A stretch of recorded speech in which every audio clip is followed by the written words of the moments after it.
今次講 bar chart 棒形圖，又係一條好短嘅片啫。咁我諗你小學都應該學過係啲乜嘢嚟噶啦，咁所以你就當係重溫啦，又或者係學其他圖表之前嘅一個熱身。咁我就唔講咁多啦，直接用例子解釋啦。呢度就係我用 Excel gen 出嚟嘅一幅棒形圖。咁就係講緊某間中學某一級，然後文理商三科各科嘅修讀人數。咁我哋幾時會用到棒形圖呢？就好似呢個例子咁樣啦。我哋好強調唔同類別嘅文理商，而家3個類別。而每一個類別咧，你又知道一啲實際嘅數字，例如文科咧就57人收到，理就95，商就48，有啲實際嘅數字喺度嘅。咁所以有類別有實際數字嘅時候咧，我哋就可以用棒形圖去展示啦。咁而另外啦，棒形圖就唔一定係打直嘅，打橫都得嘅。咁其實你見到兩樣嘢係一樣嘅啫，打直有嘅元素咧，打橫都有嘅。好啦，咁就提一提你畫棒形圖嘅時候要留意啲乜嘢咯。首先啦，最基本要有個標題啦，呢度都係話俾人聽你幅圖係講緊啲乜嘢。然後啦，就視乎你幅圖想向上定向橫發展啦。咁如果係向上發展嘅話呢，咁你打橫呢條軸就記住寫翻呢啲分類咯。例如呢度就係文理商。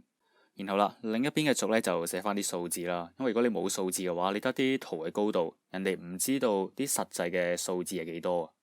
然後啦，如果有單位嘅話呢，就喺側邊呢度寫翻係咩單位。例如錢銀嘅話，你可以有美金、港紙、日元；長度你可以有米、公里等等噶嘛。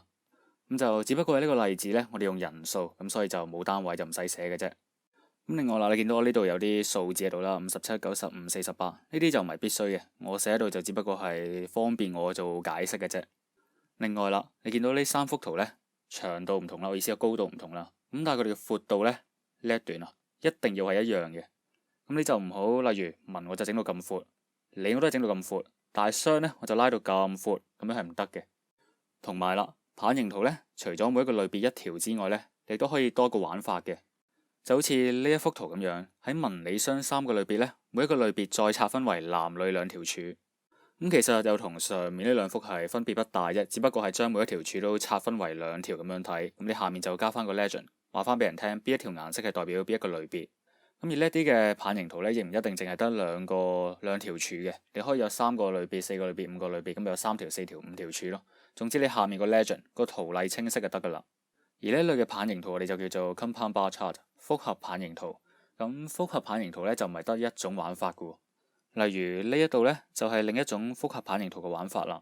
你見到其實只不過係將呢一幅圖嘅2條柱搭高一齊嘅啫。咁2幅圖有咩分別呢？咁首先啦，例如呢一幅圖呢，我哋好容易可以將藍色柱同橙色柱分開嚟睇嘅。例如我而家淨係想睇女嘅修讀人數，咁咪淨係睇橙色柱咯。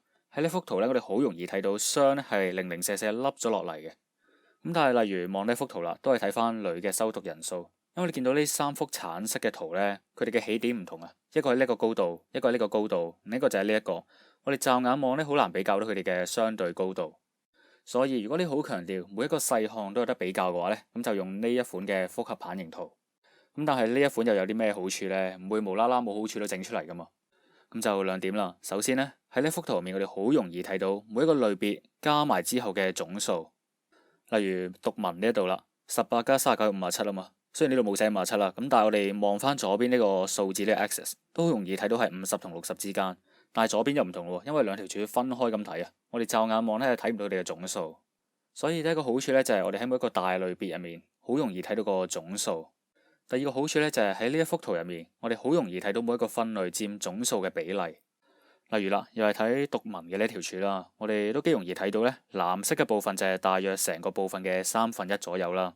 咁你可能話啦，我喺呢幅圖都睇到藍色係全部嘅1/3啦，呢幅圖有啲咩優勢呢？咁就只不過咁啱而家係2個分類嘅。如果下面係有6、7、8個 legend 圖例嘅話呢，呢一幅圖顯示比例嘅嗰個好處呢就會更加明顯啦。好啦，關於棒形圖要講嘅就係咁多啦，今次就講到嚟呢一度啦。